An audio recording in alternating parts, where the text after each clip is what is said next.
दोस्तों senior citizen की protection के लिए और उनकी संपत्ति की रक्षा के लिए the maintenance and welfare of parents and senior citizen act बनाया गया है, जिसे कहते हैं वरिष्ठ नागरिक अधिनियम। वरिष्ठ नागरिक अधिनियम के तहत सीनियर सिटीजन को भी प्रोटेक्ट किया जाता है और जो उनकी संपत्ति होती है उसकी भी रक्षा की जाती है। इसी क्रम में कर्नाटक हाईकोर्ट ने अपना एक लेटेस्ट जजमेंट दिया है जो सीनियर सिटीजन की पेंशन पर आया है। दोस्तों मैं आपको बता दूं कि honourable high court, honourable supreme court नए नए जजमेंट इसीलिए भी लाता है कि सीनियर सिटीजन को परेशान ना होना पड़े, उन्हें कोर्ट कचहरी के चक्कर ना लगाने पड़े, उन्हें बैंक की लाइन में ना खड़ा होना पड़े, उन्हें किसी भी विभाग के द्वारा परेशान ना किया जाए। इसके लिए honourable high court, honourable supreme court नए नए जजमेंट लाता है, नए नए आदेश पारित करता है ताकि किसी भी वरिष्ठ नागरिक को जिसकी उम्र 60 वर्ष है उसको परेशान ना होना पड़े। इसी क्रम में ऑनरेबल कर्नाटक हाईकोर्ट ने अपना एक लेटेस्ट जजमेंट दिया है जो सीनियर सिटीजन की पेंशन पर आया है। इस जजमेंट को प्रत्येक वरिष्ठ नागरिक को, प्रत्येक सीनियर सिटीजन को समझना चाहिए ताकि उन्हें पेंशन के लिए भटकना ना पड़े, उन्हें पेंशन के लिए परेशान ना होना पड़े। आज की इस वीडियो में मैं आपको बताने वाला हूँ किस तरीके से ऑनरेबल कर्नाटक हाईकोर्ट ने अपनी फाइंडिंग दी है।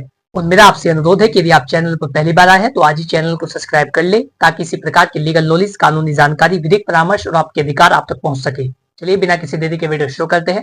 नमस्कार दोस्तों, मैं स्मित कुमार आप सभी का हमारे यूट्यूब चैनल कानूनी बातें में स्वागत करता हूं। दोस्तों यदि आप कोई स्वतंत्रता सेनानी रहे हैं या आप किसी भी सर्विस में रहे हैं जो कि गवर्नमेंट जॉब थी, तो यदि आपकी 60 वर्ष उम्र होने के बाद आप रिटायर्ड हो चुके हैं तो ऐसी कंडीशन के अंदर पेंशन लेना आपका मूल अधिकार है। किसी भी व्यक्ति को यह अधिकार नहीं कि वो आपकी पेंशन रोक सके, चाहे वो कितना ही बड़ा अधिकारी हो।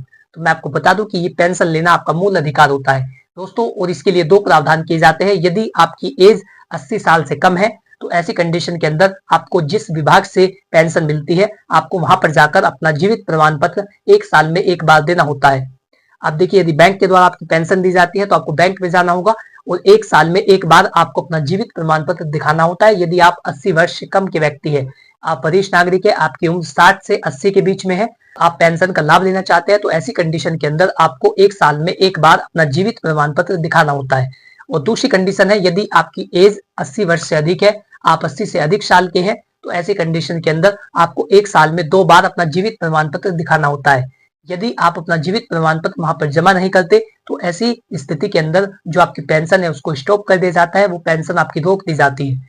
लेकिन जो वरिष्ठ नागरिक है वो कई बार परेशान होते हैं, वो बैंक की लाइन में नहीं लग पाते और ना ही वरिष्ठ नागरिक इतना परेशान हो सकते हैं कि वो बार बार किसी विभाग के चक्कर काटेंगे। तो कई बार ऐसा होता है कि वो अपना जीवित प्रमाण पत्र जमा नहीं कर पाते। ऐसी कंडीशन के अंदर उनकी जो पेंशन है उसको स्टॉप कर दिया जाता है। सीनियर सिटीजन को लिखित में एक एप्लीकेशन देनी होती है जिसमें वो बताते हैं कि मैं अपना जीवित प्रमाण पत्र जमा नहीं कर पाया था और मैं इसे अब लेकर के आया हूं, तो मेरी पेंशन कंटिन्यू की जाए, मेरी पेंशन चालू की जाए। फिर सुचारू रूप से आपकी पेंशन चालू कर दी जाती है, लेकिन उस समय तक जब तक आपने वो जमा नहीं किया था उसकी पेंशन आपको नहीं दी जाती। तो ऐसी परेशानी एक वरिष्ठ नागरिक के साथ, एक सीनियर सिटीजन के साथ थी जिसकी एज 80 वर्ष से अधिक थी। ऐसी कंडीशन के अंदर उसने कोर्ट में एक एप्लीकेशन लगाई क्योंकि बैंक के द्वारा उसकी पेंशन को रोक दिया गया था और वो जो उसकी पुरानी पेंशन थी वो उसको नहीं दे रहे थे, जिसका अमाउंट था 3,78,000 रुपए।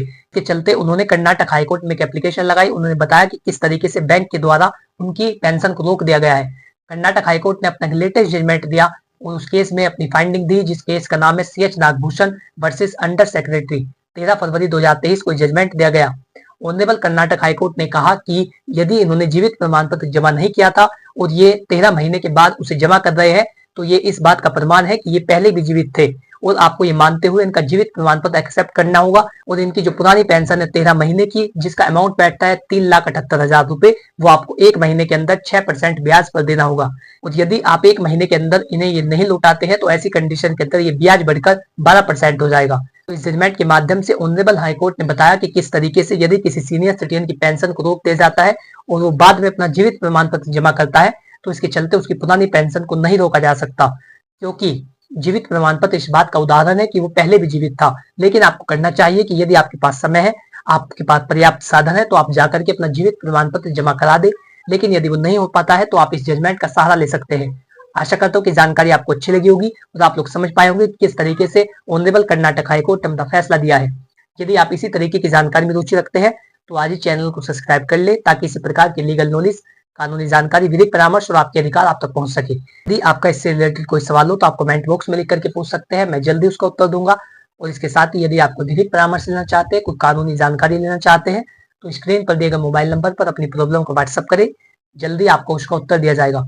Thanks for watching this video. अपना कीमती समय देने के लिए धन्यवाद।